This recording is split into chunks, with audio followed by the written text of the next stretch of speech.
Nacho, brother. Hey.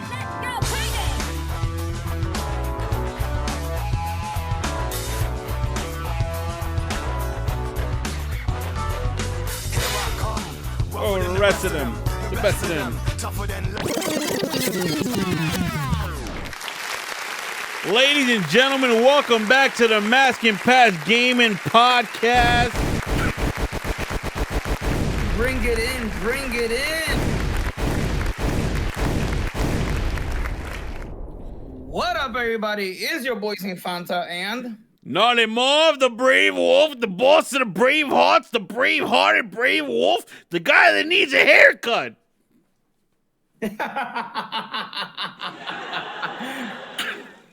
When's the last time you had a haircut? It's been at least a month. I need another one today. I need another one ASAP. Not today. Nah, Ninja today. Nah, Nintendo today. Like, yeah, DX nailed that. That was a good one. That was a good one. All right, ladies and gentlemen, make sure, I'm going to get straight to it. Make sure you leave a like. Make sure you leave a subscribe on Apple, on Spotify, and on YouTube. We're live on Twitch right now. Do it. Do it now. Do it. Get to the chopper. Get to the chopper quick. All right, Mark, before we even get to it, before we get to nothing else, you ready? Yeah, I just wanted to test something. You ready? So, give me a high five. Please. There you Please. go. Yeah. One more time. That was cool. We got to do this all the time now. All right, we got to do that more. Yeah. All right, more often. Please let us know. We've been beckoning. When is the grand reopening of the Bravery Studios? And please tell us a little bit about it. September 18th in New Jerusalem, Garfield. Bravery Studios is opening again. It's going to be litty. It's going to be a great networking event for all the podcasts that record at Bravery Studios. It's also going to be a great event if you have any type of creative venue that you would like to expose to a wide audience. Pull up, network, introduce yourself to all the great people who have collected themselves in a ship called Bravery, guys. Bravery Studios is not just an arcade, even though we have the arcade, but we also are a podcast recording studio primarily dedicated to exposing, creating excellent and TV-ready, professional-looking podcasts. So, and we're in a new location, so we're ready to show the world what we have in store for them. This is us telling the world, hey, we're ready. Come check us out. This is it. My body's ready. I have a lot of energy pent up. It's happening, isn't it? It's gonna happen. The power of Grayskull. Hey, man. Yo, those Skeletor memes are like my favorite right now. Where like once a week he comes out his cave to tell you something to ruin your childhood, and then he goes back in his cave. Yo, he's like laying down like Michael Jackson.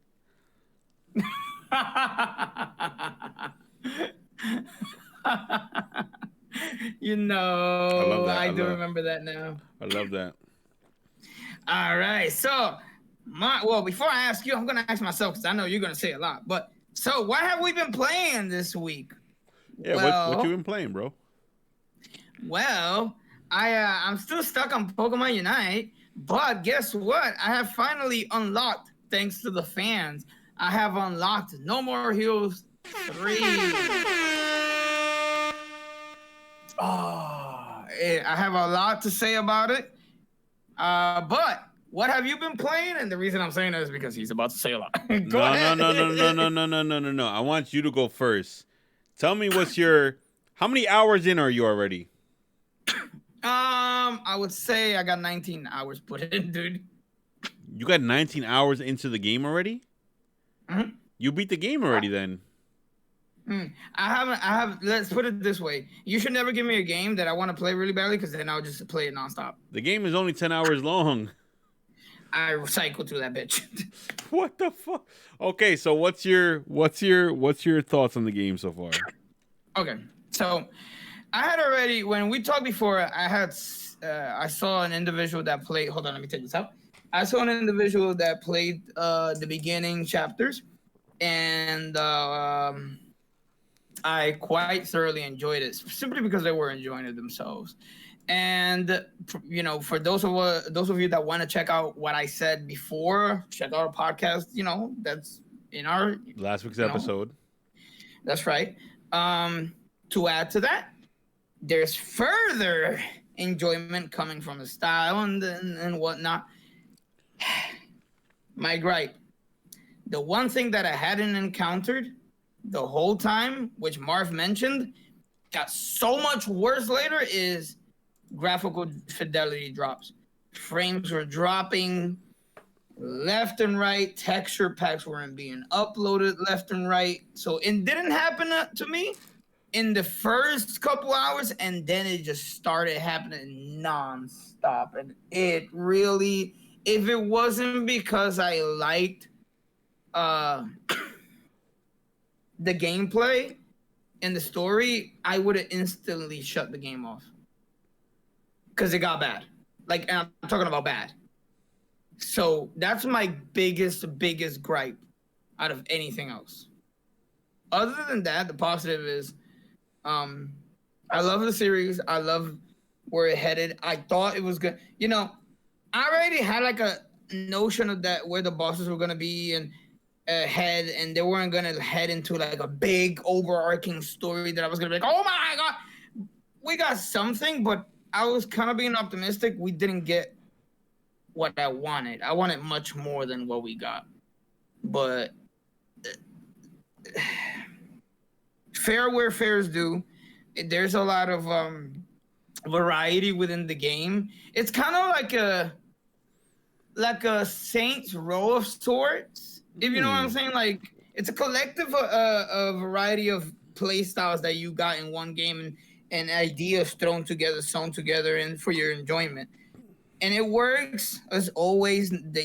Suda 51 makes it work. But as much as I want to sit here and act like the gripes didn't bother me, they finally did. They absolutely did. And this is coming from, because I know Marv complained about it before.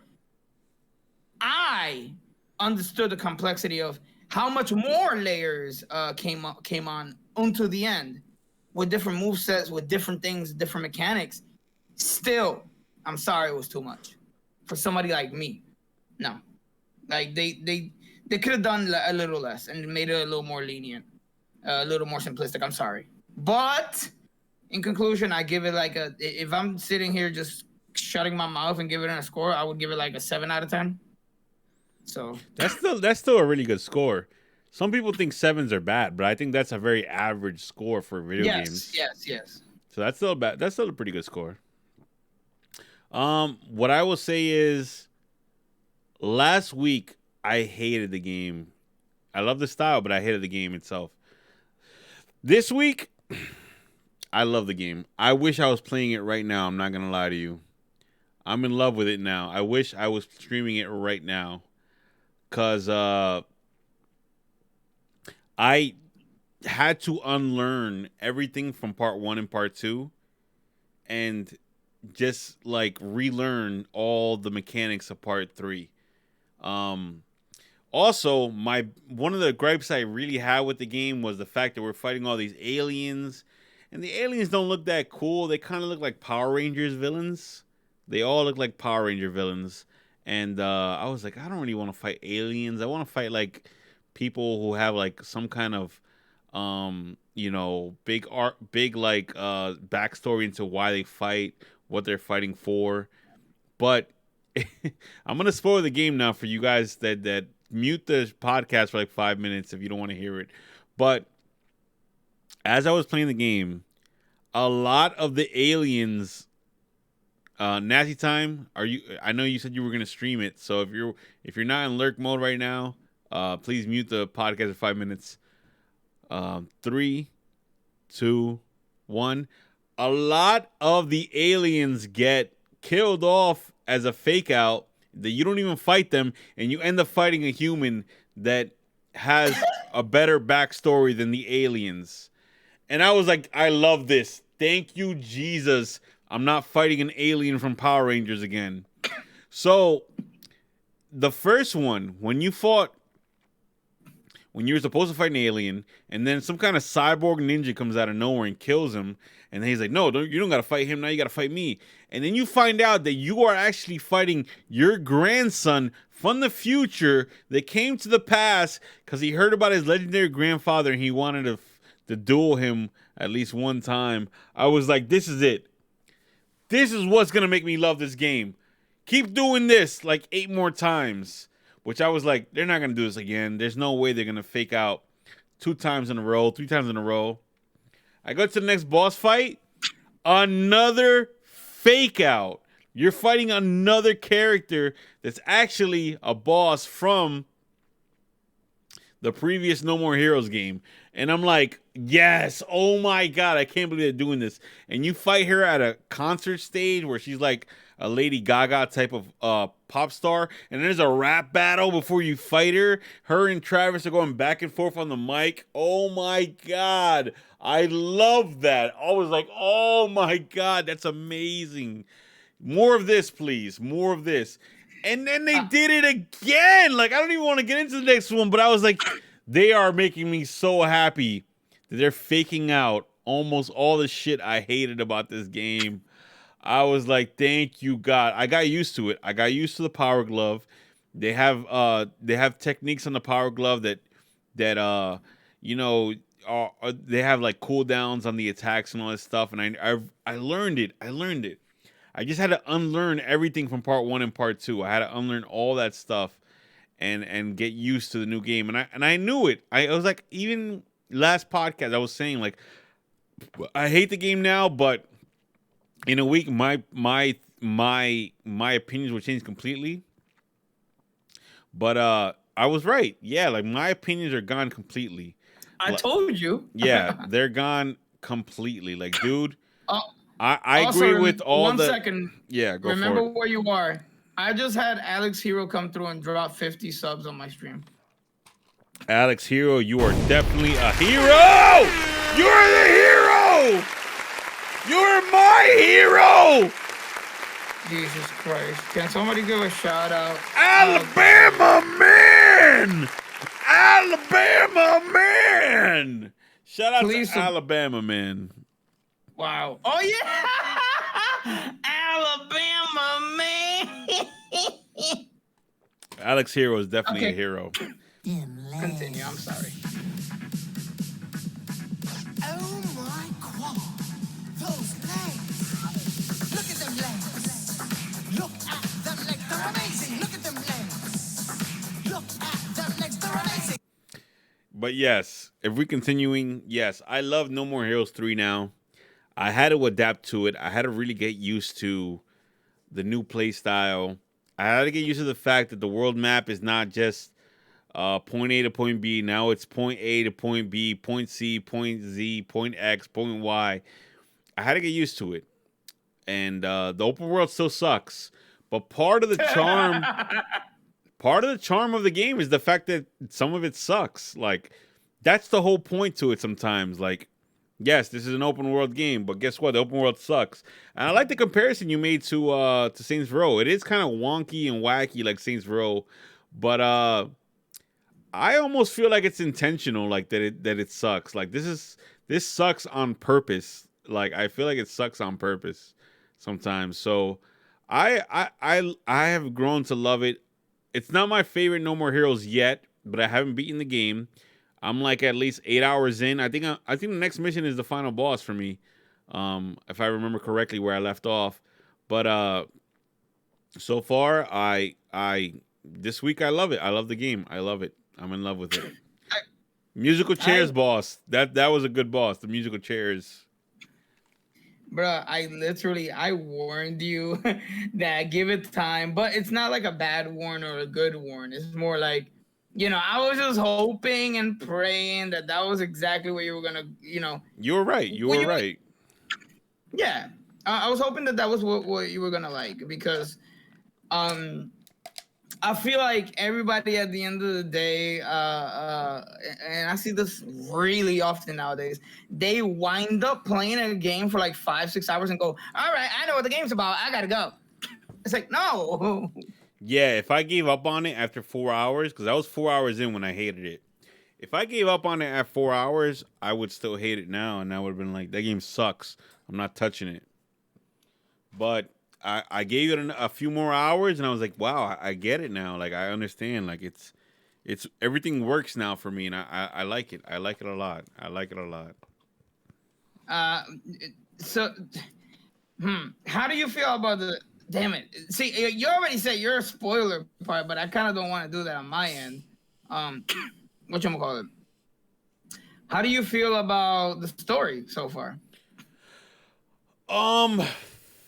Okay, so the story is better than part two, but not better than part one. So the story, I like that you know who the final boss is early because then it gives you a reason to hate him. You're like, all right, I know why I'm fighting. I'm fighting because I hate this mother jazzer, and I'm gonna kick his ass towards the end of the game, right? In the other games, you didn't know who the final boss was early, so you know why you're fighting. You're like, I want to get this guy. I want to kick his ass, but I feel like it might be a fake out at the end too. Like there's some mystery there too because they show you cutscenes of other things happening on the sidelines. It's a reverse ET story where like you know how ET was like, hey, I'm this little kid and I found this alien and he's like my best friend now. And this game is like, hey, I found ET and he's an asshole. yo, yo, he's a jerk. He's gonna take over my planet. Like, why did I help this guy? Why did I show him how to do stuff? So, I like this. This is a reverse ET story. Also, they have so many references to so much parts of media, Marvel, Japanese stuff that I've never watched, but I can appreciate that it's there. I love it. I love it. I love the game so far. I love the story. I love the story. It's not better than part one story, but it's still great. It's a great story. I like knowing who I'm gonna kill at the end of the game early, so I have time to hate him and grow hatred in my heart for this final boss. You know. I, my thing, I just, dude, I cannot hear anything. He just murdered my stream. My thing is that I was thinking that it was gonna just like peter out, and I was kind of ready for that mentally, somewhat.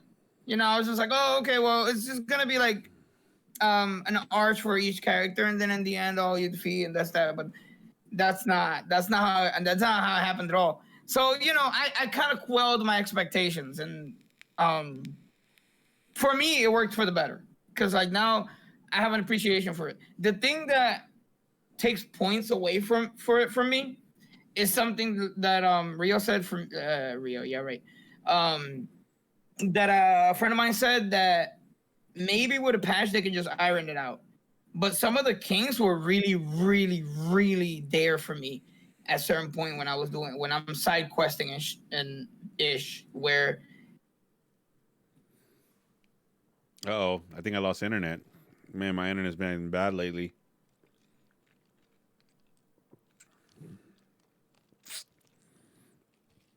Why is my internet baby food right now?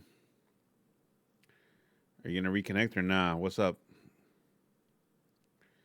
Attempting 9, 8, 7, 6, 5, 4, 3, 2. Oh, you're back. You're back.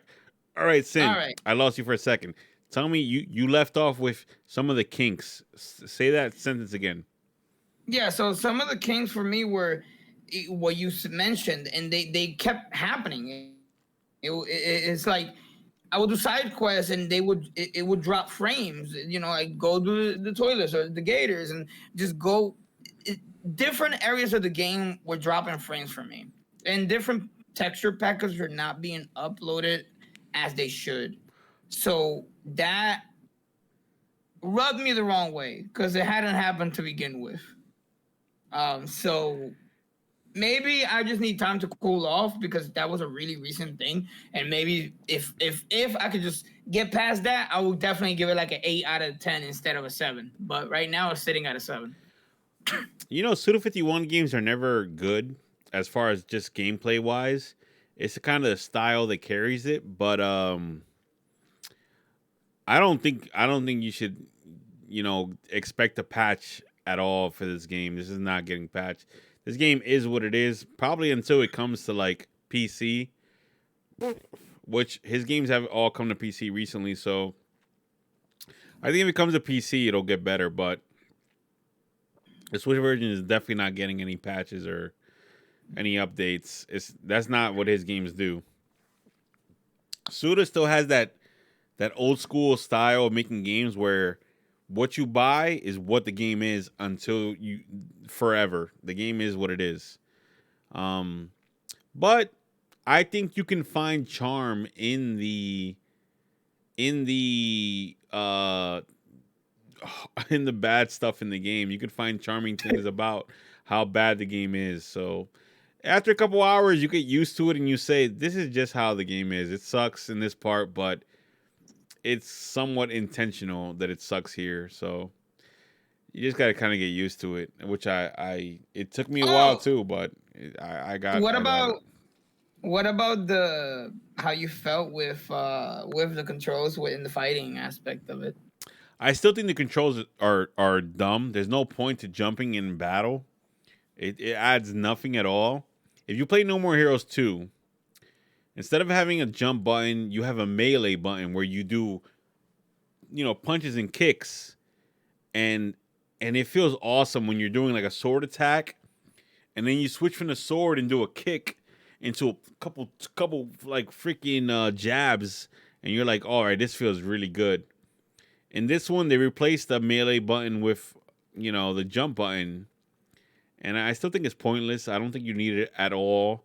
I'm not happy with the controls, but like I said, it's just something that I got used to. But I definitely think they shouldn't have gotten rid of the melee attacks, the close combat punches and kicks. But I mean, I don't know. I don't know why they decided to do that. I don't think you need I don't think jumping at all in combat makes sense for this game. I don't see that. I don't. We're gonna be stuck on this forever. I know we got to But move on soon. We got to move on soon for sure. all right, we'll talk about it more some other time. But in conclusion, yeah, it was. If we just kick the gripes aside, it was definitely a game It takes getting used that to. It takes getting used yeah, to. but it was worth the wait, and I feel like the Switch definitely needed it right now because there's I don't know what else other than Metroid Dread is coming out. Like what else is coming out? That's it, right? That's it. Metroid Dread, and that's it for the rest of the year. Unless there's some surprises at the end, but we'll get into that soon. We'll get into that soon. All right, so should we get to the actual news? Wow, we spent a long time talking about just the freaking No More Heroes. That's how you know that game has a lot to talk about. But yeah, let's get into the news, man. You want to lead the first story? All right. So wait, did you put the first one up? No, I did. You could grab the video. Let me go ahead and yeah, I'm watching the video now. let me just jump into it. So, guys, for those that don't know, Cruisin' Blast, which is a sequel to Cruisin' USA, is coming out later this month. For those that don't know, did you know? I didn't know. I had no idea. Do you ever play the Cruisin' USA series on the arcade? Oh my god, I think everybody played it, and I think it was one of the best games for the Nintendo 64. Nintendo 64 had a lot of good racing games, and Cruisin' was definitely up there as one of the main ones that was like, oh my god, I can play this forever. It's an arcade racer, but it just feels good to play it. It felt good back then. Well, so yeah, I got good fond memories of it on 64, and the company that produces them now have never done a console game. So having Cruisen return to consoles it feels good because, as I'm about to tell you, you may be thinking, "Oh, Cruisen, is it a racing game? Oh, it's a racing game. Oh, I'm not interested. It's just gonna be cars going down the street." Wrong, my friend, because Yeah. Cruisen Blast. Cruising always been crazy though. Even the old Cruising 64, you could play with a school bus, you could play with a tank, and it looks like they're keeping that same energy. So continue, So, continue. have you seen? I don't know if you guys can see it on the video, but in this game, you are able to race as a dinosaur, as a unicorn, as a tiger shark, as a tank. What do I need to say to you to convince you to play this game? It what do I need to bring back the USA Ah song, the Cruising USA song? Ooh, ah, Ah, ooh, ah, ooh. And the new song sounds like a banger as well. So, I'm very excited. It caught me off guard to hear that it's coming later this month. We had no clue. No clue. But now that that's announced, guys, make sure you keep it on your radar because it's amazing. Please support it because that means maybe we'll get more arcade games. But Raw Thrills, who focuses mainly on arcade games, after working on Cruise and Blast coming on the Switch, they have also talked about trying to get The Walking Dead on the Switch. And for those that don't know, The Walking Dead has an arcade game out that came out, I think, about 4 years ago. Excuse me, for arcades. Marv, I'm still shocked that arcades are big. They're prevalent still. I think it's off of nostalgia, but I didn't know about this I didn't know there was a Walking Dead arcade game. But how you call it? I'm happy this is coming out because I think we've had a couple episodes where we talk about racing games in general, and I am a big proponent for saying the racing game genre is dead. Like there's really not really much reason to spend $60 or $70 on a racing game just to hold the button down for 60 hours or whatever. But this is cool. This is fun. This is arcadey, and it's like it's not as serious as like a Gran Turismo or whatever. And like you said, you can race with a freaking dinosaur. It's not Silicon City. No, it's Cruising Blast, and literally it's just a fun racing game. It's not meant to be taken super serious. You race with a bunch of cars that look ridiculous. They even got a hovercraft, a helicopter, a fire truck, a whale, a unicorn. Like this is mainly meant to be just a fun arcadey racer where like nothing is really taken that serious, which I like. I hope that this is like the beginning of the rebirth of the renaissance of racing games, because maybe this will inspire other racing games to come back, like Need for Speed Underground, which they still make Need for Speeds, but Need for Speeds are a parody of what they once were. They're a parody of it. So hopefully this like re-energizes the racing genre, kind of like how Street Fighter 4 renaissance the fighting game genre. But I like this. I will pay for it if it's not more than $30 though. I will not spend $60 on this though. I don't see it. That's my thing. I don't see it actually being, oh, yo, Lazy Llama, thank you for the raid. I don't see it. That's a Lazy Llama. Being, yeah, Lazy Llama. I love her artwork. Yeah, definitely. If you need some content done, properly artwork, you go to Lazy Llama. In the middle of the podcast, please plug. I don't care. I'll do it. I don't feel as though it should be worth more than that. Because it's not gonna be top quality. Let's all be honest, guys. It's not gonna be top quality in terms of graphics. It's not gonna be any of that. But it will be a lot of fun. $30, I think, is the perfect price for this. $30. Yeah, yeah, absolutely. Because And the fact that you it the looks fact that like you it can looks raise like a mobile game. dinosaurs. Yeah, you go race a dinosaur. This is just to play for fun with your friends or play with the AI. Um, just for fun. This isn't a game meant to be taken super serious. It's almost like Rocket League, but racing. Like this is meant to be taken like a Rocket League level of fun. I hope it has like updates where like, hey, now we added a kangaroo, or hey, now we added a punch buggy and a Volkswagen Beetle. Like I really hope it's not just the base game and that's it. It's over because the reason Rocket League and games of that ilk are like successful is because they have a lot of crossovers and updates. Rocket League has a freaking Samus Metroid spaceship car now in the game if you play on the Switch version.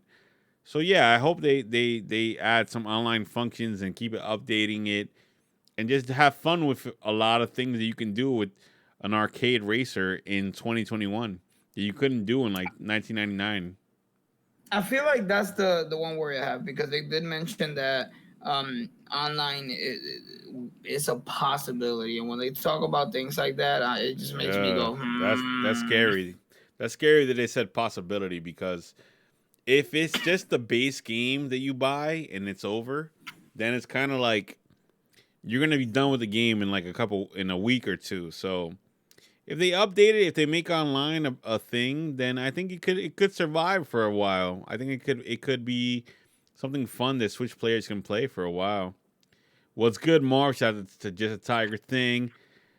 Tiger, what's up, Tiger Uppercut? But yeah, I like Cruising, I like the series. I hope if this one is not the online continuously updated game, then I hope that this leads to that because I'm not gonna lie. If this is $30, I'm gonna buy it and I'm gonna have fun with it. But just definitely keep updating it, keep having fun with it. Yeah, they say they also so the point of the article which you got lost because cruising blasts bring back memories. They said they do want to bring The Walking Dead as well over to consoles, which was a arcade game. Um, I don't know why particularly that game because it's a on rail shooter, and yeah, okay, that works well with arcade, but that no longer nowadays translates to good If gaming they content. if they make a light gun for the Switch, I can see it working. With a controller, no, I don't think light gun games have a chance without some kind of like peripheral device. So let's hope that they build a peripheral. I know they haven't done a light gun game with an actual gun in a long time, so they've used Yes. they've used the Wii controller as a gun and they've used the PlayStation Move. But no, build an actual gun. It doesn't have to look like a real gun, but at least because I know they won't build one that looks like a real gun anymore. That's Dunsky. That's not happening no more. But at least build us something that we can use as a fake gun or whatever. Tiger says I could imagine they could try to make it so the Joy Cons are similar to a Wiimote and nunchuck. Yeah, I would think that the nunchuck. I mean not the nunchuck. The Joy Cons have more. It's more possible to imagine them turning the Joy-Con into a light gun than building an actual light gun for it. So let's hope. Let's hope. Let's hope. I yeah, I saw a cut of it, and I'll be honest. Cruising Blast looks interesting. The Walking Dead arcade game looks horrible. Please don't. Oh really? I haven't seen. I didn't even know there was a Walking Dead arcade game. I gotta look that up too. So Yeah, that's what they wanted to bring over. Let me see. Did I give you the link for the arcade game? No, I didn't. Okay, well, trust me I when I can. tell you, it Oh no, doesn't look you good. did. You did give me the link for the Walking Dead arcade game. You did. You did. Ah, Let's see what this looks like. But either way, um, yeah, unless there's like some kind of accessory or peripheral for like a light gun game, then light gun games aren't really like they're not really like fun to play without some kind of like gun in your hand. Not for nothing. yeah. Yeah, like I think yeah, I'm looking at the video now if this is not a freaking light gun game, then I don't want to play it because if it's it doesn't have the kinetic action of like House of the Dead. It looks like more slower, methodical movement. At least House of the Dead is coming to Switch soon. I don't know if it's this year or next year, but at least with that game, it's rapid fire. You're like boom, boom, boom, boom, yeah. reload, boom, boom, boom, boom. This Walking Dead game looks a little slow pace and a little more like you can play with a regular controller. But if it's not a light gun, it's not really necessary. You don't got to bring this to the Switch, man. Yeah, it doesn't. It doesn't. It's not the same playing with a controller on rails. Like, no, we've already tried that, and it's just horrendous. The age of accessories might be over for video games too. I mean, how Yes. many accessories did they build for the PS4, the Xbox, whatever it was called, and the Switch, and the Wii, and the Wii U? Accessories are kind of dying out in gaming culture. Or like during the Wii era or like the PS2 era, accessories were everywhere. Like I remember everybody had the Wii wheel to play Mario Kart. But it was fun. I never used the Wii wheel, but yeah, I mean, most people. I remember I had a girl come over and we were playing I just wanted to show her a good time, so I was like, yeah, I'll play with the wheel, even though I knew like this wheel is gonna suck during Mario Kart. I'm not gonna be able to do anything with it. But we played with the wheel and it was alright. It was a little fun, but it wasn't like very responsive and cohesive to like the gameplay. But No, um, it would read your turns, but it wouldn't read. it would really kind of weird for Mario Kart Wii, but casual players love the accessories. Yes. Like if you're playing Yes. Wii Golf, they had the the golf club accessory for your Wiimote. Even Guitar Hero with for the Wii actually made you put your remote inside of the guitar, which I thought was cool. Yeah. Yeah. That's right. Oh, I remember guitar. Like I remember Rock Band. Oh my goodness. There was a good little like 5 years where Guitar Hero and Rock Band were like the most fun things to play with a group of friends. Yes. There That's was a true. good little run. Activision kind of milked it and killed that series into oblivion. But there was a good like little run where like even in movies, I'd watch a movie and at some point in the movie they're playing Guitar Hero. Like that was a good era. That was a good era. It was fun. I had Rock Band Beatles. I had one friend on the drums, one on the bass, one singing, and one on guitar, and it was like, this is cool. This is fun as hell. Like, but leave it to Activision. They milked the shit out of those games, and nobody anymore has any Guitar Hero stuff in their house or Rock Band stuff. Yeah. That er- Rock Band was the one that I feel like did it right, and then Guitar Hero Activision just had to destroy and keep milking, and just destroy it for all of us. Rock Band was awesome because they made it 4 players. Guitar Hero invented the genre, invented the not it didn't invent anything actually, but it introduced an accessory, a peripheral to the gameplay of a fake guitar, and it made you feel cool playing it. Like, oh, I'm playing a freaking guitar, blah blah blah. Rock Band expanded on it, added drums, added bass, added vocals, and then Guitar Hero copied that too. They added the drums, they added the bass, the vocals. But man, that's another dead genre too. The rhythm peripheral genre.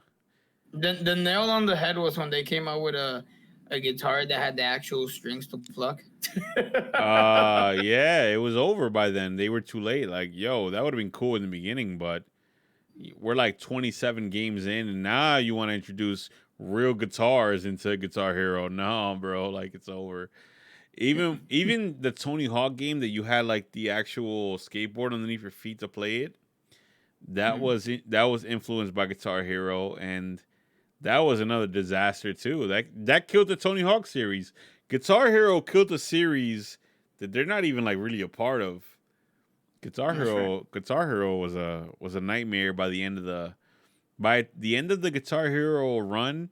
They just were demolishing everything that had to do with music and peripherals in video games. And that's probably the reason why we don't have a lot of peripherals today in modern gaming, because Guitar Hero milked the shaz out of all that stuff.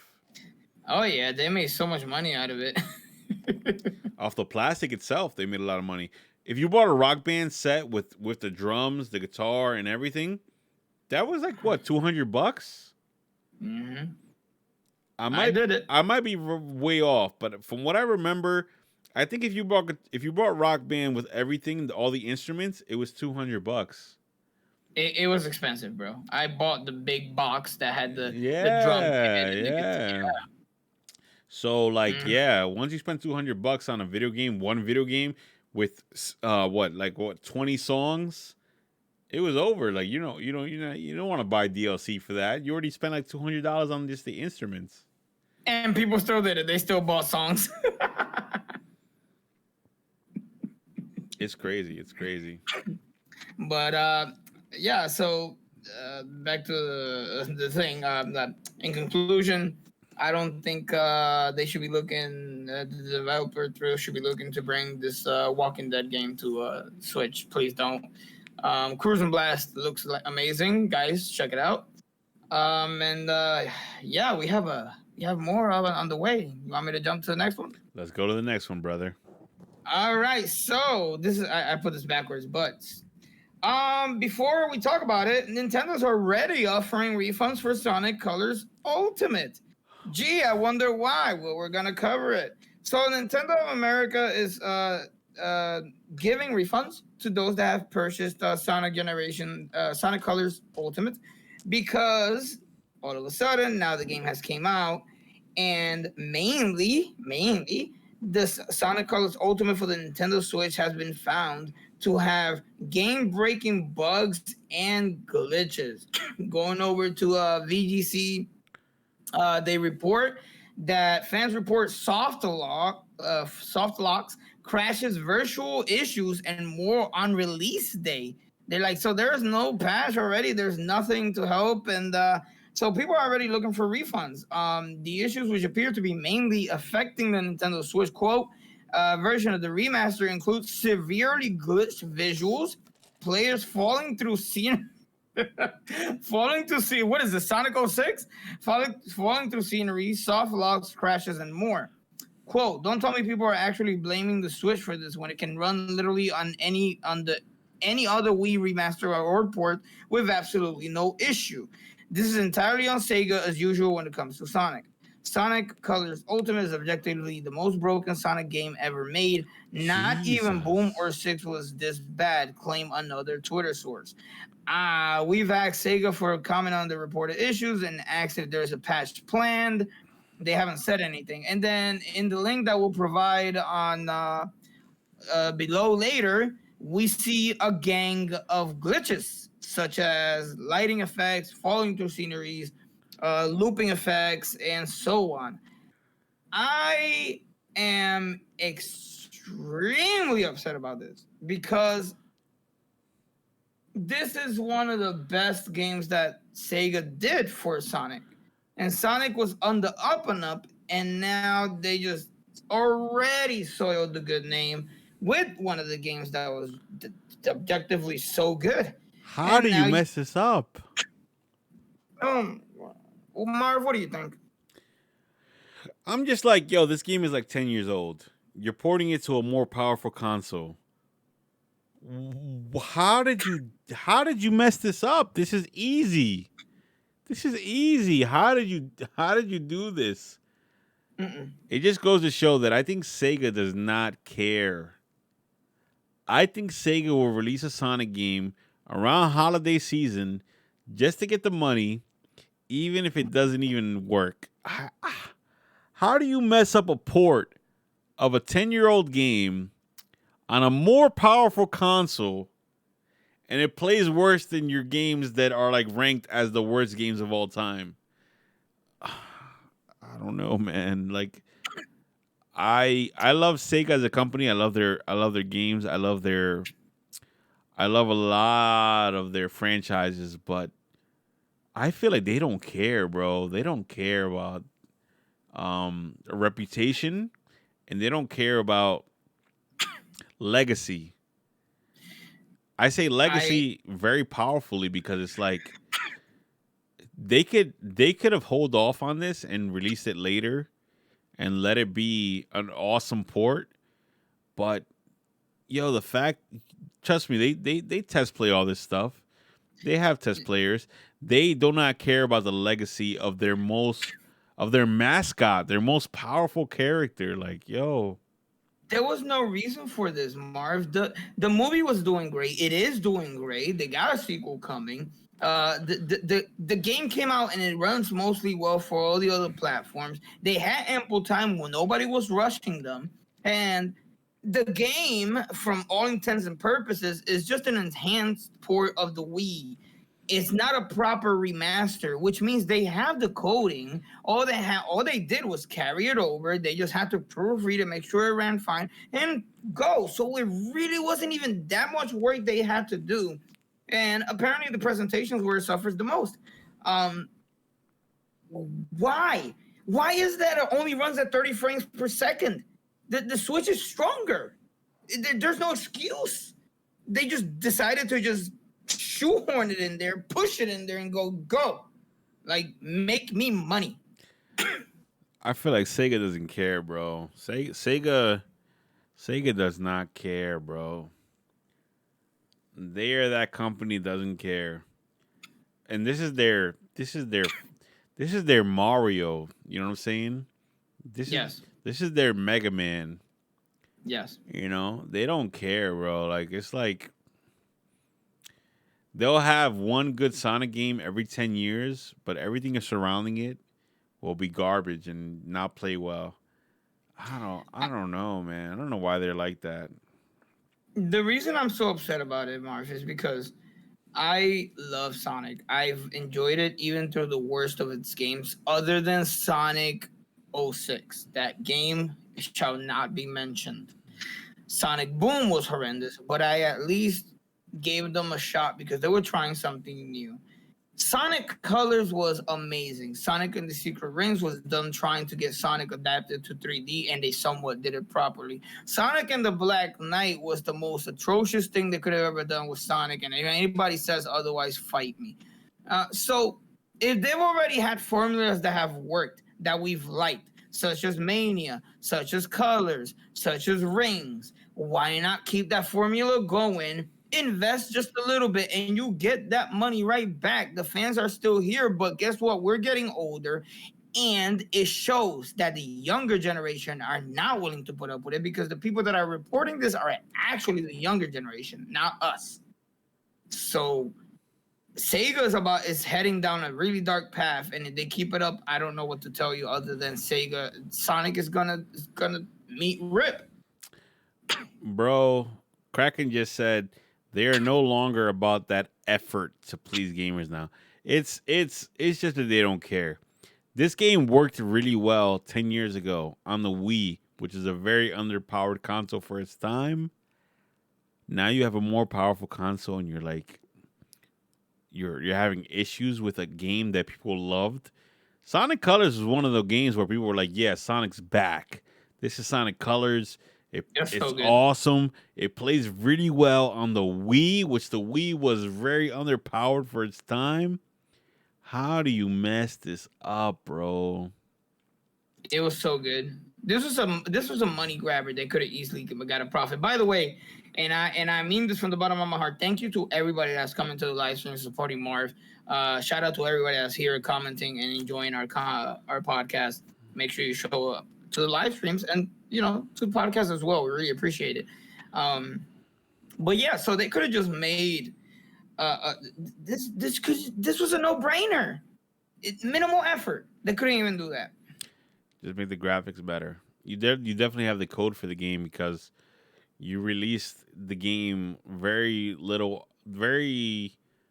soon after announcing it. So I don't understand, but I think I'm a Sonic fan, but I'm not like a diehard Sonic fan. I love Sonic games. I love especially Sonic music, but I think Sega does not care. I think they don't care.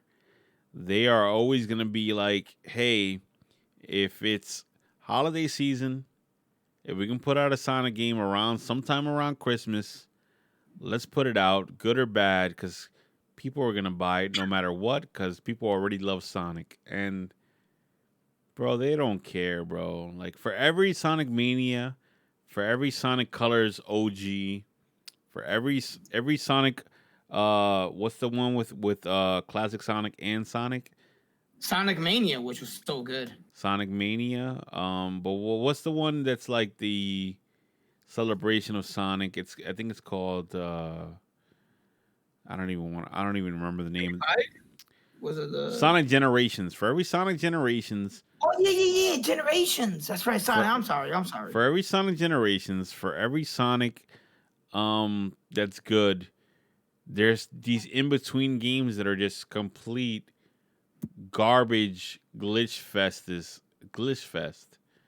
and they don't care, bro. They don't care. Mark, I would tell can people. Can you carry 1 second? My mother needs me for one moment. I got you, brother. Do your thing. I think, guys, if you're watching this podcast and you're like a big Sonic fan, I would say never buy a Sonic game until you see the reviews. Do not give Sega your money until 2 weeks after the game releases. Do not give them your money, bro, because they don't care. They'll put out a glitch fest of a game knowing that diehard Sonic fans are going to buy it regardless. So please hold on to your money and just don't give Sega money for garbage, bro. They don't they do not care. They do not care. They have not cared. Sega has not cared for at least, I'm going to say 20 years. Sega has not cared about Sonic. They have good little moments of brilliance. You know, Sonic OG Colors, the OG Colors game was one of those moments of brilliance, but everything in between these moments of brilliance is absolute garbage, bro. Like, please do not give Sega money anymore, guys. At least not for Sonic. Not for Sonic. Yo, what's up, Nova? I see you. Oh my God, it's horrible cracking. Did you see the glitches? Guys, if you want to see the glitches, look at them at your own discretion. They're really bad. Like 06, Sonic 06 looks brand spanking new compared to this. This is unacceptable. Don't tell me it's Nintendo. Don't tell me it's the console. Don't tell me that the console cannot handle it. The console literally ran Crisis. It ran Doom Eternal. It ran Doom Eternal's DLC layered on Doom Eternal. I don't want to hear it, guys. I'm sorry. It's 10 years old. The game is 10 years old. It came out on the original Wii. Those Switch can handle it. It's 10 years old. I'm sorry, Rockstar. You're right about that. Seizure warning. Yes, that's how bad those videos are. I was really upset because I was saving it for Christmas. Oh, Rockstar. Oh, that actually hurt me. Oh. Because you got to imagine, this is the first time the Sonic Colors is in HD. People love Sonic Colors. They're like, yeah, I'm going to get it for the Switch. It's in HD I now. wanted to get it. Sega doesn't care, bro. Sega doesn't care. Like I said, guys, I think if you want to make a difference in the Sonic community, don't buy any more Sonic games until they solidify. Not just put out one good game. Solidify a standard of quality. Solidify it. That means don't buy Sonic Mania, even though it's good. Let the series itself solidify a standard of quality, because Sonic, what is Sonic? Sonic is their Mario. That's their flagship. That is their freaking mascot. If Sonic itself is glitchy and garbage, what does that say about that entire company? Sega does not care, bro. They don't care about nothing, bro. It's just about a profit. My thing is, speak with your wallet. Don't buy this game, and speak loudly with your voice. Complain. Let them know that this is unacceptable. there is no excuse. And I don't care if they patch it out. We still need to be heard, regardless if this gets patched out tomorrow. Bro, Sega. I'm trying to remember the last time I bought a Sega game, and I think it was Streets of Rage 4, which is one of those things where it's like it's developed outside. Streets of Rage is a Sega franchise, but it was developed outside of Sega, and that's why it plays well. Sonic Mania, also developed outside of Sega, published by Sega, owned by Sega, but published outside of Sega. I think Sega needs to stop making games, just give all their franchises to other companies. Because they don't care. They don't care at all anymore. The Yakuza guy actually left Sega, I think last week too, which I didn't have that story. We're not big Yakuza players because there's no Yakuza on Nintendo consoles. But either way, it goes to show that Sega doesn't care, bro. Sega don't care. Sonic has saved me from many dark times, so I can't give up on him. That's not what we're saying, Nova. What we're saying is hold. I get what Nova's getting at, though. Sonic and Sega have definitely been with me through some very dark times in my life. There's some times where, like, I'm like going through some crazy jazz in life, and I'm like, let me throw on Sonic Mania. Let me throw on Sonic Adventure 2. Let me throw on Sonic Adventure 1. Let me throw on Sonic Colors, OG Colors. And then, like, yes, there's like things in these games that I love that, like, take my mind off of dark things happening in my life. And Sega takes those moments and says, hey, we know that you were going through a lot in your life, and Sonic kind of saved you from it. Here's the remaster. And the remaster is garbage. And they know that. They know that. And they say, hey, that guy, that Sonic fan, that guy who made his own OC character for those games, he's going to buy it regardless if it's good or not. They don't care. They're like, yo, put out a glitchy game because he's going to buy it anyway. This game is his childhood. He grew up on Sonic. He was around when Steve Urkel was the voice actor of Sonic. He was around where Rocky movies were still being talked about. Come on, Word, come on, get out of here. Yes, how did they even get approval for retail? I don't know, Kraken, but Sega does not care, bro. Do not buy any more Sonic games, guys. I will tell you, do not buy a Sonic game until 2 weeks after release. Don't buy a Sonic game. Don't pre-order it. I would even go as far as to say, do not even pre-order a Sega.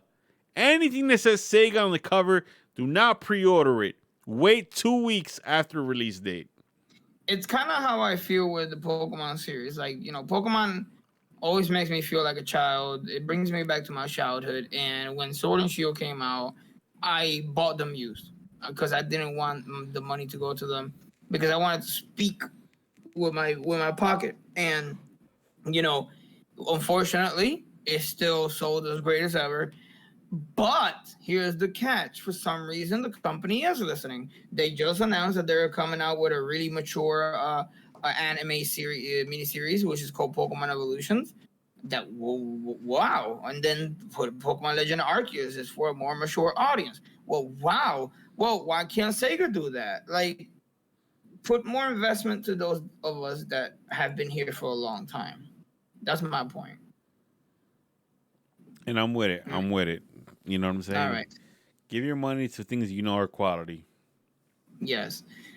So we have this one's gonna be a lot of fun. So you wanna click on that and I'm looking at it. Nintendo eShop leaks Avatar and Korra and Ren and Stimpy for Nickelodeon All Stars. This is not an issue exclusive to Nintendo, but a lot of game updates are leaked through things that are just added to the eShop or Nintendo Network, or I'm sorry, PlayStation Network or Xbox Network by mistake. This happens a lot. They uploaded this poster of all the characters in the game, and they have Korra, they have Ren and Stimpy, they have Avatar Aang, And a couple other characters that I'm not super familiar with. They have the umbrella chick from Real Monsters. This is cool. I mean, you can't be too mad at this. Let me read a little bit off the top. Nintendo has leaked the full box art for the upcoming brawler Nickelodeon All Stars Brawl on the Nintendo Switch eShop, and in doing so, they have revealed 4 more characters which would join the fray. The announced characters are Aang from the classic Avatar, the last Airbender animation, and Korra from the Legend of Korra series. There are also delightfully amusing Ren and Stimpy making an appearance too. Kotaku has rather handily provided a full list of the characters which have been announced for the Nintendo All Stars Brawl. So let me just do a count. Let me count the amount of characters. We have 1, 2, 3, 4, 5, 6, 7, 8, 9, 10, 11, 12, 13, 14, 15, 16, 17, 18, 19, 20 characters so far announced for Nickelodeon All Stars Brawl. You know, this may not have been a mistake. Maybe Nickelodeon let them drop all the characters like that. But either way, we haven't gotten trailers for all these characters. This is pretty awesome. Like I said, this episode before, this game might end up being absolute garbage. But the fact that it plays on nostalgia and a lot of our childhoods, kids from the 90s or the 2000s, we're all excited for this. And let me tell you, Avatar Aang and Avatar Korra are definitely big hitters in the Nickelodeon Etheon of characters. So Yes. they are game sellers. Like announcing them early like this kind of takes the wind out of the sails of when they drop a trailer about Avatar Aang and Avatar Korra. Let's be very realistic here too, right? Avatar characters are way more fighters than like SpongeBob and Ren and Stimpy. So like they're probably gonna be like top tier in the game too if they play very closely to their story in their actual cartoons, right? Just element to bend and just push somebody off the stage. Get off. Could you imagine just like wind bending Patrick Star off the stage and everything? I have high hopes for this game. I think it's gonna play like trash, but if it surprises me, I will be very happy if this game actually has quality gameplay. I'll be very surprised. We know already it's gonna have rollback. They said it on Twitter. So Yeah, that's the good news. Rockstar says, "Oh, Kotaku, oh my lord, Kotaku is Kotaku." Also says, "We got Isabel and Plants and Smash." So, oh come on, don't downplay the don't downplay the Smash Bros. Roster. Oh jeez. I will say this though, like 20 characters for this game for base game. That's a win for Nickelodeon. Like this is a good roster, especially as far as variety goes. You have the Ninja Turtles, you have SpongeBob characters, you have Cat Dog, you have Avatar characters, you have Reptar from freaking Rugrats, Potter Toast Man. Like this is a very good roster as far as like a fighting game goes. Let's see how it plays when we get it in our hands. I'm optimistic. I'm optimistic about this game.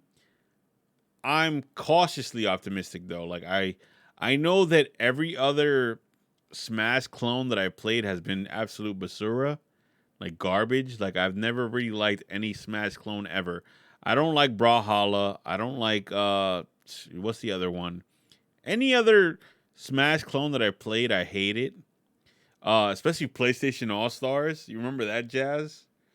I could do a whole video about that. That was so bad because instead of going with percentages, they just went with life bars. Not only that, you can only kill somebody when you do your special attack. So all the little baby hits that you're doing before you gain special don't do anything. They're garbage. They're nothing. It's like fighting with a wiffle ball bat, right? But this game has potential. Let's hope that even with the leaks, if it wasn't intentional, Nintendo dropped the ball on this one. But even with the leaks, I'm cautiously optimistic about this game being at least fun for a month, and then we're all streaming it for a month, and then it kind of drops off just because there's not a lot of depth to it. But Whoever's the Nintendo employee that leaked that, they're fired. I mean, unless he was told to do so, like, hey, put up the All Stars Brawl freaking poster, right? Cover art. Either way, it's still good for us as the fans because we're like, yeah, Avatar characters, hell yeah, why not? Absolutely, add the Avatar characters. Ren and Stimpy, hell yeah, they are the most adult orientated cartoon on that channel. You know what I'm saying? If you watch Ren and Stimpy in the 90s, you are like weird in the head for a lot of reasons from that show. Right? I got a lot of jokes about that because how are they gonna fight with adult oriented attacks? Ren and Stimpy? Oh, well, Yeah. there's gonna be definitely some subliminal rated R stuff if Ren and Stimpy are in this game. There's gonna be a lot of weird. They're gonna punch you with a side smash that's gonna go like this. Yeah, there's gonna be a lot of weird stuff if Ren and Stimpy are true to their origins. Because Ren and Stimpy was not a kid show, even though it was on Nickelodeon, which is the #1 kid channel. But yeah, guys, let us know what you think in the comment section in the chat as well. What is this? What is this? What did you add here? You want to talk to me about this? Okay, so recently there's been a lot of rumors about Game Boy and Game Boy Color games coming to Nintendo Switch Online, in the same vein of how there's Nintendo games and Super Nintendo games on the Switch right now. So reading from Kotaku, Nintendo Switch Online, or as it's known by its scientific term, Game Pass for really old games, grants players access to more than 100 games from NES and SNES, including Super Metroid, Super Mario World, The Legend of Zelda. You also need to sign up for services if you want to play any modern games online. A subscription costs $4 a month or $20 a year. Whispers about the addition of Game Boy games started swirling earlier this week on an episode of Nate the Hate podcast. On Tuesday, Nintendo Life, citing its own sources, corroborated the podcast reports, and then this morning, Eurogamer corroborated Nintendo Life's corroboration by the report. This is a horribly written article, by the way. Yo, I like how Rockstar Instagram is like, man, F Kotaku, like, yeah, we're here with you. Yeah, Kotaku, this is a horribly written article. So yeah, it seems pretty likely we'll be playing some sort of original Game Boy games via the Switch as soon as this month. Continuing, they said, that said, the exact date is unclear. Nintendo didn't immediately respond to a request for the comment from Kotaku. Adding original Game Boy games to the Switch Online catalog is a natural next step for the service. Originally, it started out as just a handful of NES games. Over the years, it added more games to the platform. And then in 2019, added a bunch of SNES games. The service turns 3 years old on September 18th. So, by the math, Nintendo continues to go down the line of its hardware chronologically, meaning, yes, the Nintendo came out, Super Nintendo, then the Game Boy. It'll be 76 years until I can play Kirby's Air Ride on my Switch. Hey, who knows? By then, maybe I'll be playing it on 4K Switch, on the 4K Switch. Horribly written article, by the way, guys. Sorry about that. But thank you for Silky for banning Judge Judy Slayer. But anyway, Game Boy games coming to the Switch. I am not even like really hyped about that because there's not a single, unless it's the Pokemon series, there's not too many Game Boy games that I want to go back and play No. today. Like original OG Game Boy, we're talking about, not Game Boy Advance. These are old, really old games. They really were like bite sized and didn't even have a lot to them. Not a lot of depth at all. So Mm, I would hope that they're gonna announce Game Boy, announce it alongside Nintendo 64 games. yes.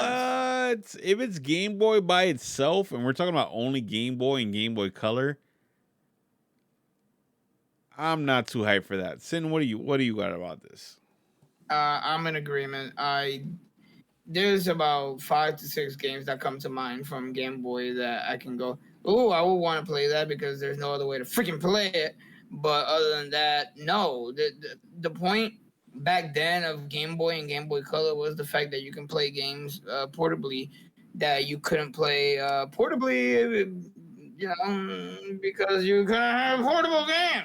So it was like watered down versions of console games. That's all it was. I'm sorry. It was really, really watered down version of console games. And you were lucky to be able to even have a portion of it carried into your pocket, albeit your pocket. I mean, like,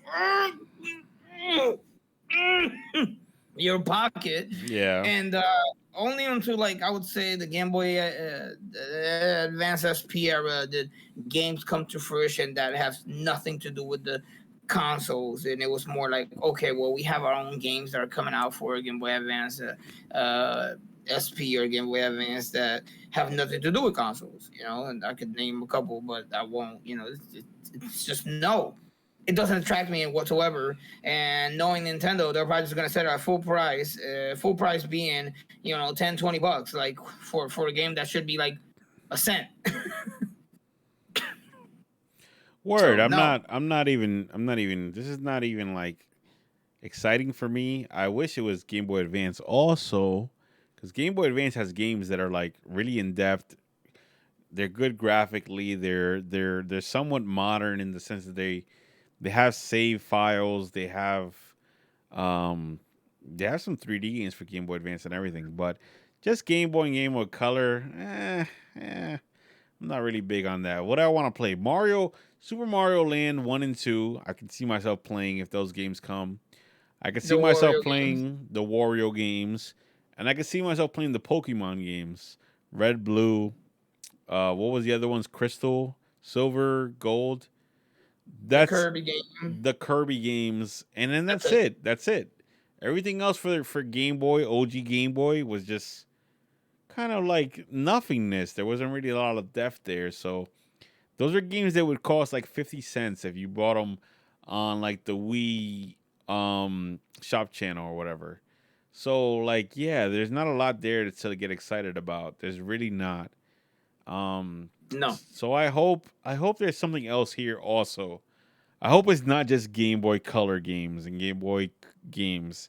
I hope there's also, hey, here's N64 games. Play Ocarina, play Majora, play Mario 64, play Donkey Kong 64. Here, play freaking Mega Man Battle Network. That was a Game Boy Advance game, Soki, but if it's Battle Network, yeah, that game has a huge what's it called, community about people playing it tournament style. There's a big following for Mega Man Battle Network that was only revealed to me recently. People are still playing that Yes. game tournament wise, but just That's Game right. Boy and Game Boy Color, like, nah, man, I'm not playing. I'm not hyped for that. Anyway, Imagine. I gotta run to the little Bravehearts room. Sin, hold the stream down so I come back. I got you. So I would feel like, right, if anything, and they bring back any of the old games, any of the old platforms, Nintendo 64 would be the next logical step. I don't know why they're taking so long to release games for the Nintendo and the Super Nintendo. I get it that it isn't easy by any stretch of the imagination to make old games online viable, as in like, okay, you can play them together. Not only that, but you have to look for games that are open to be able to be turned into two-player games. That said, there's also games that haven't been released that are single-player games. So what's the problem? Well, they're just sitting on them, and I don't understand why have this huge asset of games that are not being sold, are not being used to whatsoever, just sit there, and whenever a fan essentially releases a fan-based game on a ROM that, by the way, they don't profit off of, all of a sudden they get shut down, they get, a lawsuit up there behind, and Nintendo is just like, hey, you should have touched our piece. It's like, well, how about you use them then? So that's been the argument that we've had every time we've done these kinds of discussions. I'm hoping that in the future, uh, forget Game Boy or Game Boy Color, and let's jump to Game Boy Advance and let's jump to Nintendo 64, and that's all I gotta say about that. Facts, So facts, facts.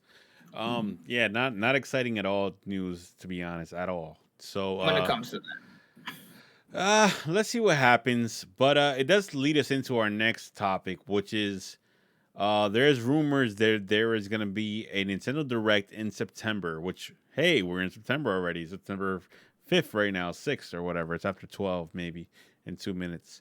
So the rumor is we're gonna get a September Nintendo Direct, which if you go by history, there has been a lot of Nintendo Directs that drop in September. These directs are usually to hype you up for what's coming out around Christmas time and to hype you up for what's coming out next year, at least half of the year. Um, Me personally, I have a lot of hopes that we do get a Nintendo Direct because as of right now, the Christmas season is looking pretty dry besides Metroid Dread. I hope there's right. something there other than Metroid Dread. I hope that there is also news for what's coming out next year. Because really, Sin, if you think about it, what do we have to look forward to for next year? Next year, we supposed to have Legend of Arceus. We're supposed to have Metroid Prime 4. We're supposed to have Breath of the Wild 2, and we're supposed to have Splatoon 3. Let's hope. Let's hope. Because as of right now, none of those things you mentioned have release dates. So let's hope that this Nintendo Direct in Arceus. September has any of those things. Usually Pokemon has its own direct, so I would say let's eliminate Pokemon from a potential direct for September, right? Because Pokemon does its own thing. They're in their own lane or whatever. Let's just focus on what could be potentially announced in a September Nintendo Direct. And if you want, I'll start it off for you. I will say that there is not going to be a Nintendo Direct in September at all. I will say that there is not really anything that they're going to announce, which is the most pessimistic thing I've ever said on this podcast, probably ever. This is just a rumor, and this rumor is based off of the fact that yes, in the past there has been a lot of September Directs, but if we even go back to last year, there wasn't nothing in September at all. If there is a September Direct, then I would hope that everything that Sin mentioned, Metroid Prime 4, Breath of the Wild 2, or if that's what they're going to call it. What was the other thing you said? Splatoon 3. Splatoon 3. All those things get mentioned, along with surprises that we were not expecting at all. Along with surprises. But if you really think about it, there's not a lot. There's not a lot to go off of here. There's really not. 2020 is pandemic. Yeah, I get that's what my is holding and has held game production back. But okay, fair where fair is due. Yeah, sure. Yes, we know that last year everything slowed down. There was not a lot of development for a lot of new games.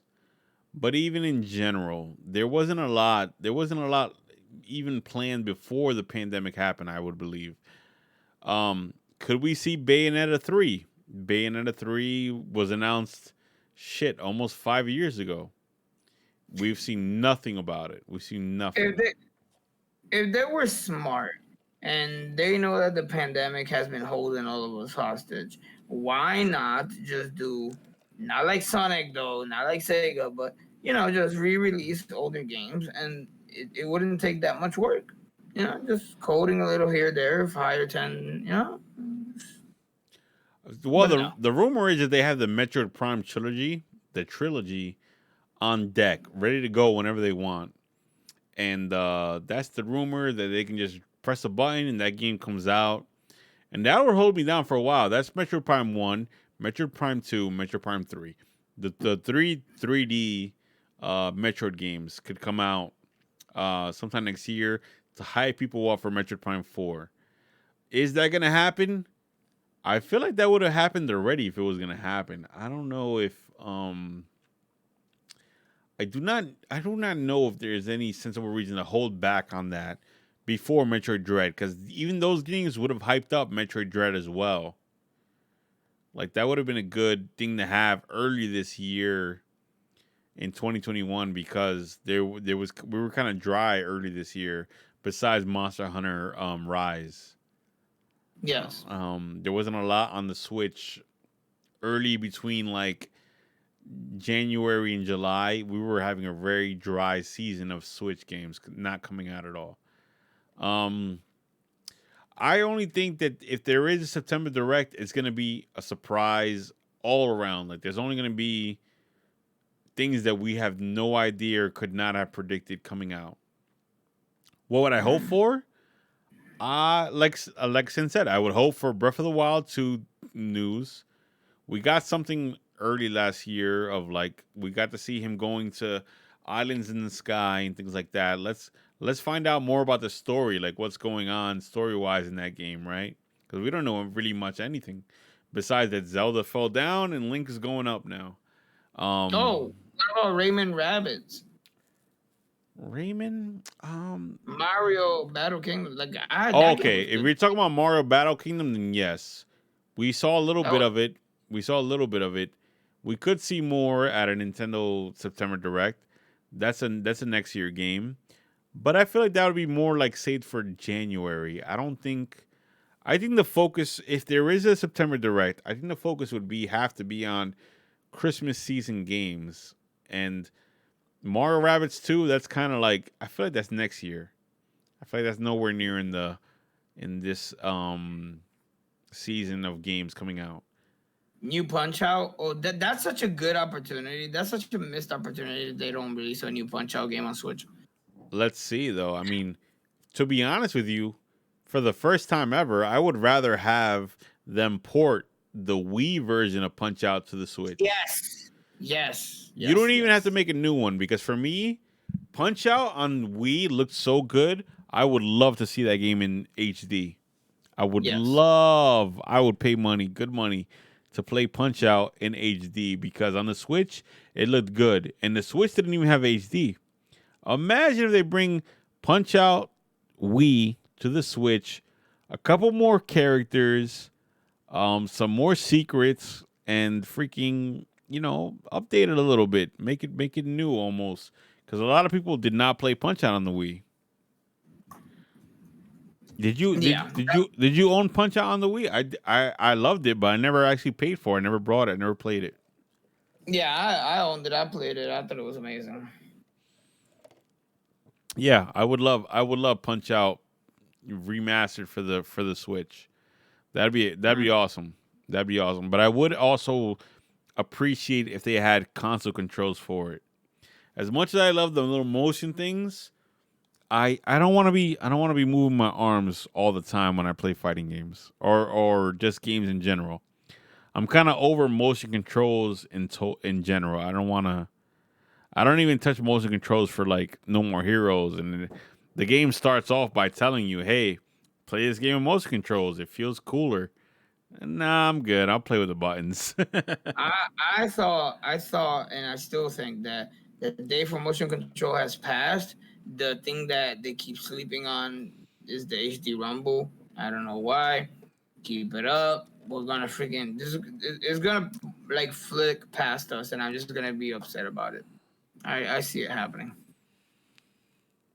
I think the time has passed. I think we're way past AZ Rumble being something that people care about. Yep. I think we're totally past that.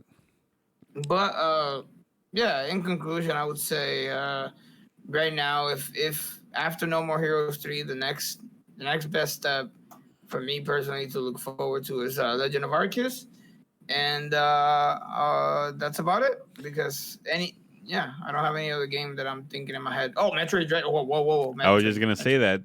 Are you gonna get Metroid Dread? Yes, of course. Yes. I want to get Metroid Dread. I've never beaten a 2D Metroid. I would love to beat Metroid Dread. And with all the news, it looks like it's gonna be awesome. But I think it's a good thing that we don't know anything about what could happen in September if there's a direct. Yes. I think it's totally good that me and you are like drawing blanks. So like, what could they even talk about if they release a Nintendo Direct right now? Because then it's like, this is all going to be a surprise. This is all going to be like, hey, this caught me off guard. Like, I'm so hyped now for 2022. Because now, yeah, like, we have no idea what they could talk about. We have no idea what could happen if Nintendo Direct drops next Wednesday. We're just sitting here, speculating with blanks in our heads, just doing the whatever you say boomer dance, like whatever you say. Yeah, Okay. we have no idea whatsoever what Nintendo could talk about in September.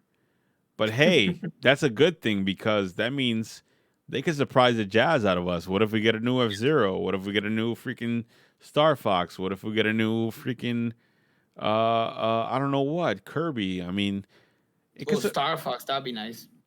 I think Star Fox would be awesome on the Switch. I think even a port of F-Zero GX on the Switch would make me cry in love, like cry tears of happiness. I probably would be playing the game the whole time, like, yo, I love this jazz, man. I would cry tears of happiness, but Silky says, when is Nintendo gonna bless us with a new Golden Sun or a remake? Ooh. I think I'm gonna be honest. I think Golden Sun's time has passed. I think they could, but remember that the whole point of Golden Sun was to put a very stylish looking JRPG on the Game Boy Advance, and it looked really good on Game Boy. It looks amazing on Game Boy. When you play it on an emulator and you look at it on a big screen, it doesn't look that amazing. It looks kind of like I don't know what. But he said Silky claims it holds up, but I don't know. I don't think Golden Sun holds up in terms of story, in terms of visuals. It was really good for its time, but I think the Golden Sun series does not have a lot of story depth to give people a reason to keep playing it. It looks amazing on the Game Boy. When I play Golden Sun on Game Boy, I'm like, wow, this is freaking amazing to look at. But I don't know. But once again, they could surprise us. They could pull a Final Fantasy where this new Golden Sun is a different universe and it's just more graphically updated and looks amazing. Who knows? Who cares? It's whatever. But does Golden Sun even sell that well for Nintendo to be like, let's pull Golden Sun out of the vault? No, not really. I don't think so. So, but once again, in conclusion, I totally think the fact that me and Sin are like drawing blanks about a Nintendo Direct in September about what it could be about is a good thing. Because if it happens, which is not guaranteed to happen, if it does happen, everything is going to be surprise. We have no idea what Nintendo has up their sleeves, which is like awesome for one of the first times ever. Because we usually get rumors and stories about what could happen way early on in the year. I'm blanked out. Like I already said what I had, and such a limited pool. Pikmin, maybe a new Pikmin. Yeah, maybe. Maybe. Anything could happen. That's the beauty. Right. That's the beauty of not knowing. Anything could happen. All right, well, ladies and gentlemen, that is the end of the podcast. I have nothing else. Yeah, it was a good episode. I'm trying.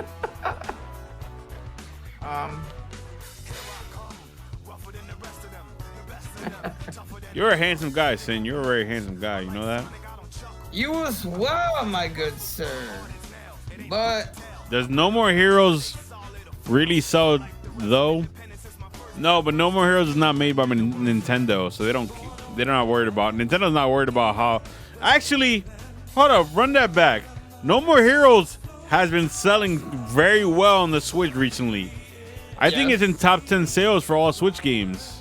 yes. For the first time ever. No More Heroes didn't sell in the past, but part 3 is actually doing really, really good. We're gonna talk about that on the next podcast. I'm gonna bring some points. So Bring it up, boy. Bring it up. all right, ladies and gentlemen, thank you so much for being here. I love you guys. Love your faces. Make sure you check me out on twitch.tv/Sinfanta and Not a Mauve. Love you guys having here. Thank you for stopping by. Thank you for being a Braveheart. Follow me on twitch.tv/Bravery Arcade, baby. have a wonderful evening. And as always, Mission complete. 8, 7, 6, 5, 4, 3, 2, 1, 0. We await your return, Braveheart.